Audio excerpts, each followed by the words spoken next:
Welcome to Canada's podcast. Hello, I'm Mario Toneguzzi, Managing Editor of Canada's Podcast.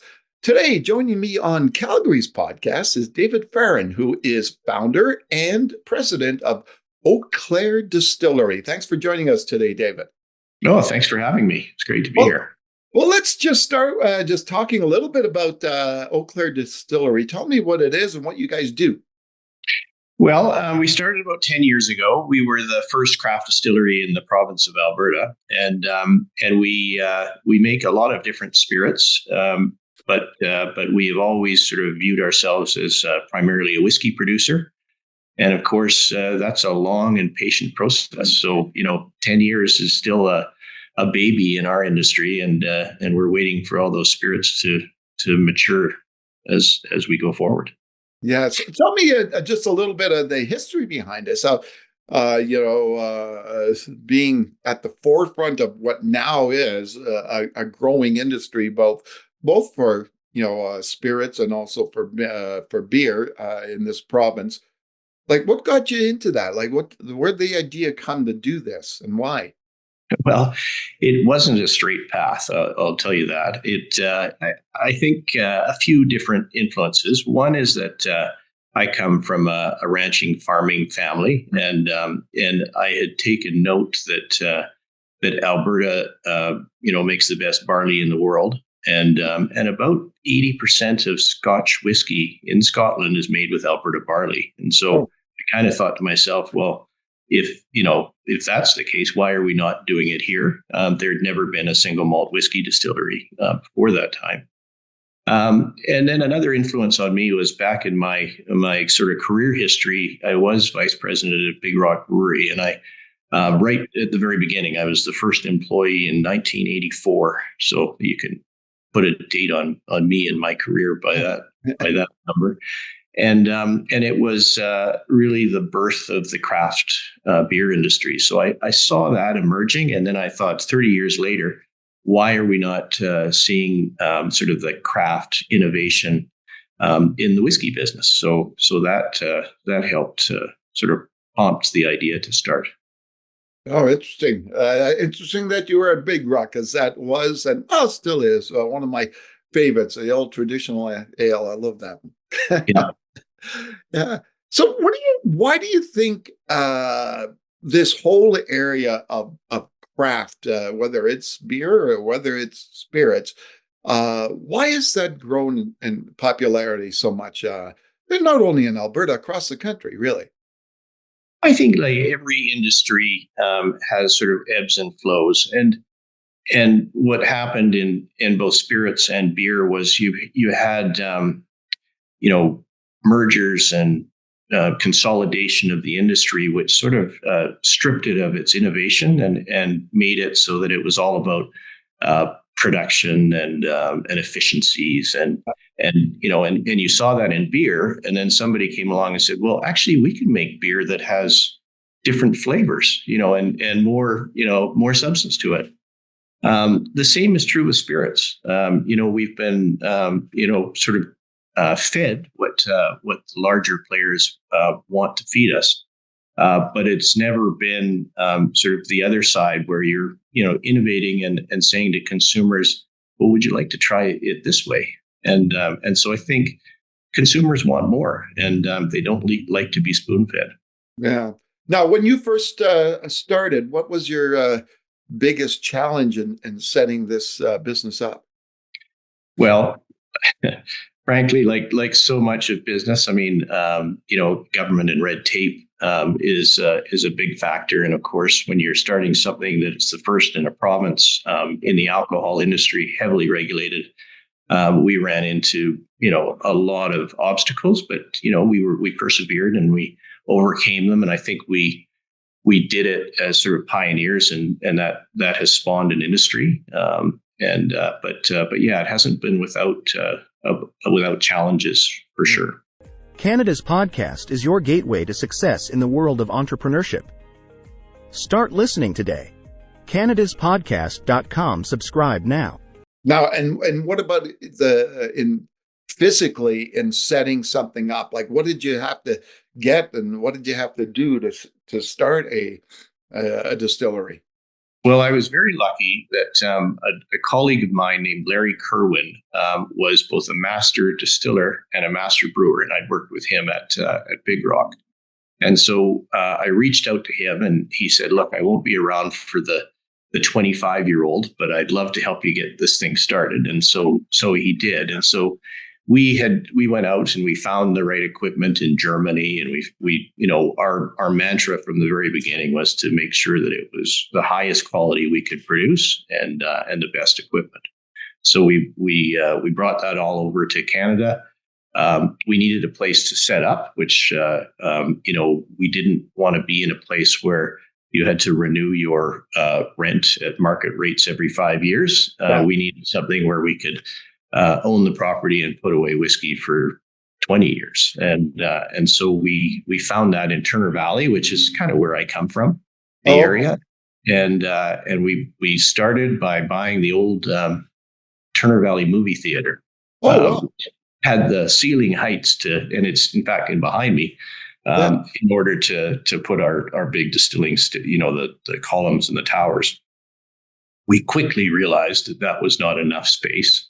And so over time, we've now grown to be, I think we're about 10 acres in the middle of the town, and we have about 7 buildings. And so we've kind of, we've grown down the street, all in sort of old 1920s era buildings, which has been fun as well. Cool. Yeah. What, in terms of the name, where did the name come from? Well, a lot of Calgarians know about Eau Claire Market, but what they probably don't know is that the Eau Claire area was actually west of Turner Valley, and that's where the Eau Claire and Bow River Lumber Company came from. So much of early Calgary was built on lumber that came from Kananaskis country in the Eau Claire area west of us.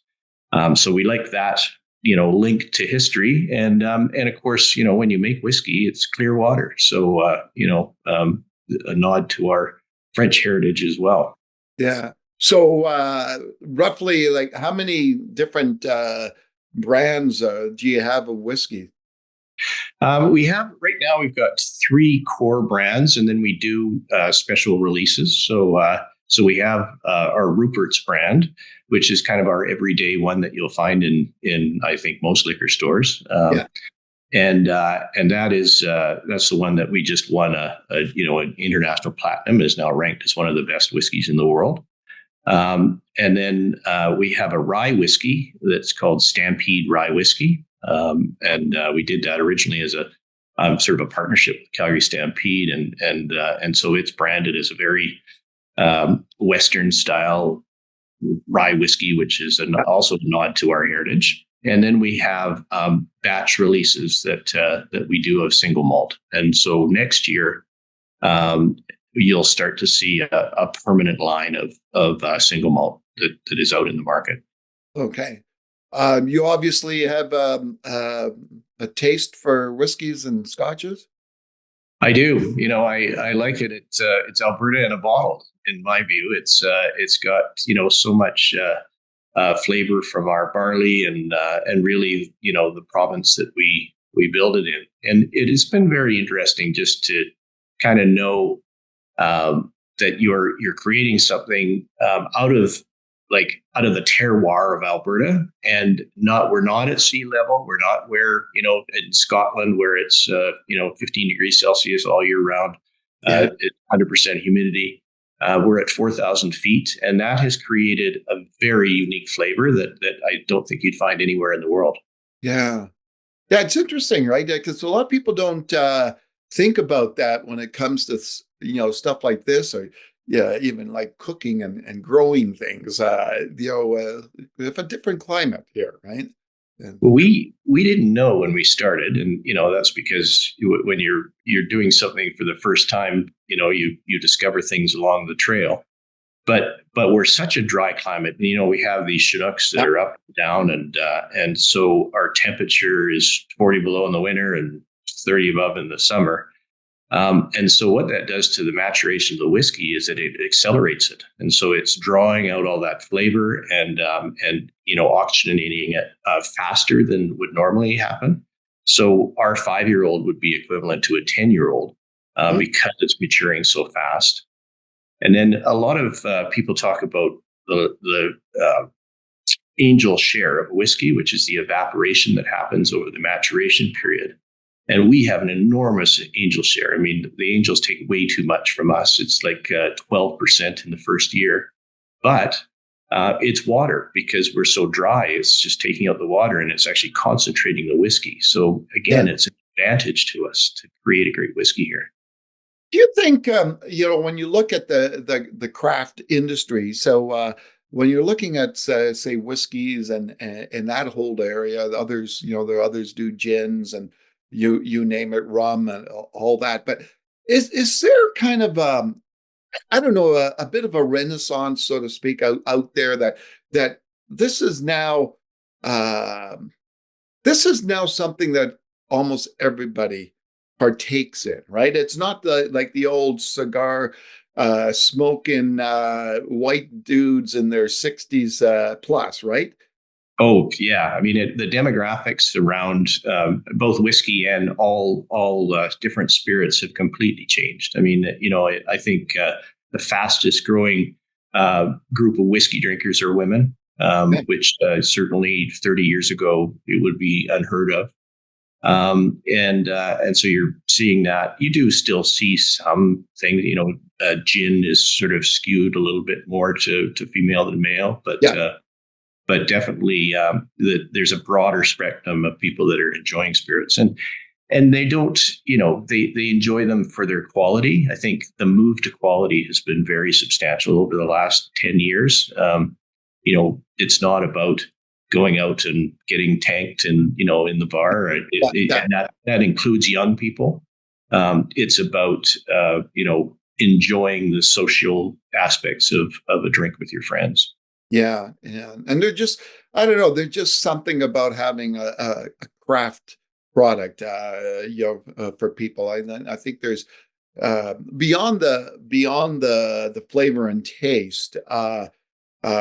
Do you find that more people are more in tune of, say, buy local these days?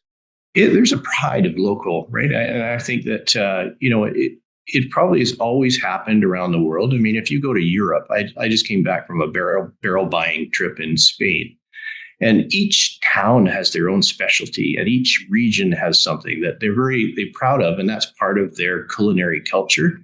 Yeah, I think as Canadians, we're a bit young for that, but it's starting to happen. And as we, are trying to support business and entrepreneurs, I think we also realize that buying local is important in all aspects, and people really support us that way. Yeah. And maybe just talk a little bit more, David, about doing business, having a company that's headquartered in Alberta. What are the advantages of being a business owner here and an entrepreneur here? I think I've been an entrepreneur my whole career, and I can say that I have, being in Alberta, facilitated so much more than it would have anywhere else. I mean, we have a culture of entrepreneurs, of go-getters, and people that just do things. And I think we still have that culture. There's, it's getting sort of nipped around the edges, but the reality is that some of the things we do and are able to do in this province is because people respect entrepreneurialism and they support it. Stay ahead of the game with our expert tips and strategies that will help your business thrive in a digital era. CanadasPodcast.com. Subscribe now. What would you say you mentioned being an entrepreneur for some time. What would you say the positives are for you? Why do you like being an entrepreneur?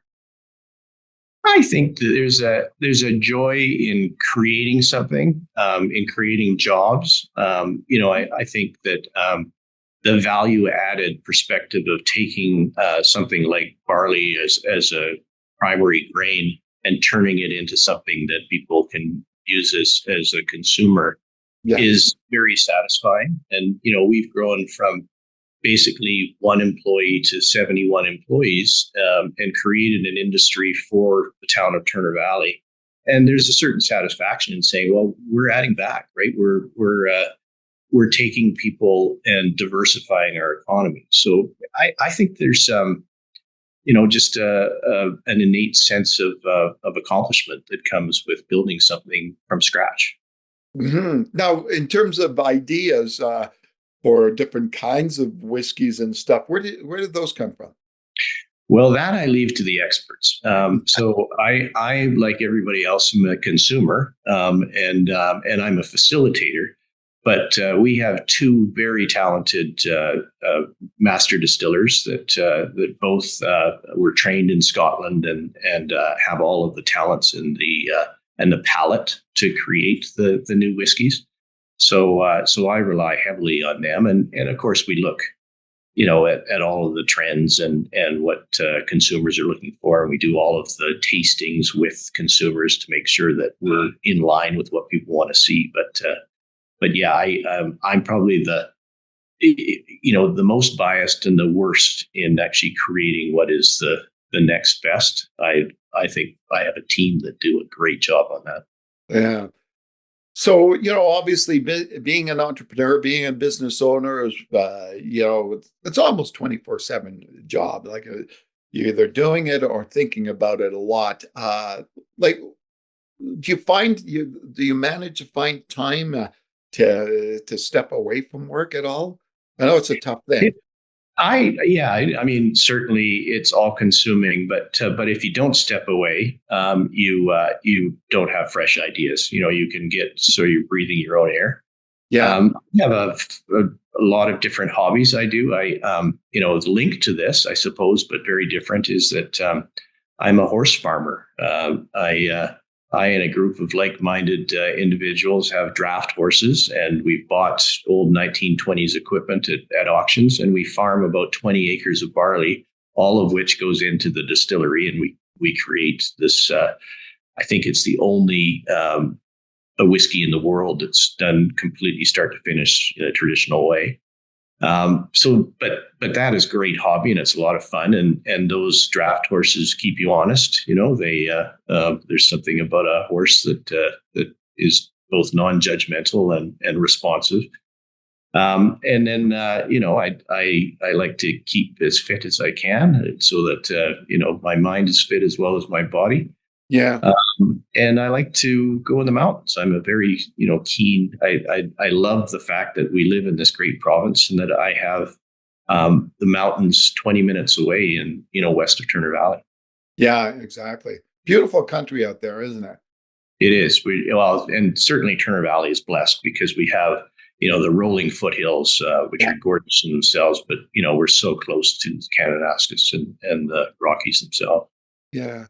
What about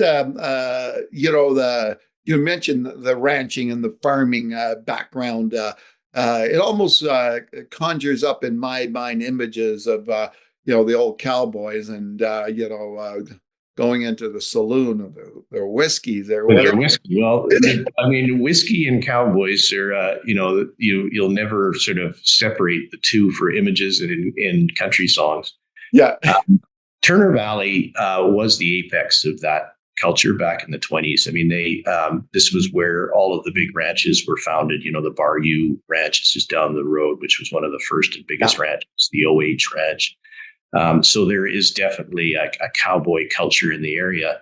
But this was the beginnings of sort of prohibition. And so they discovered oil in Turner Valley in 1914. Yeah.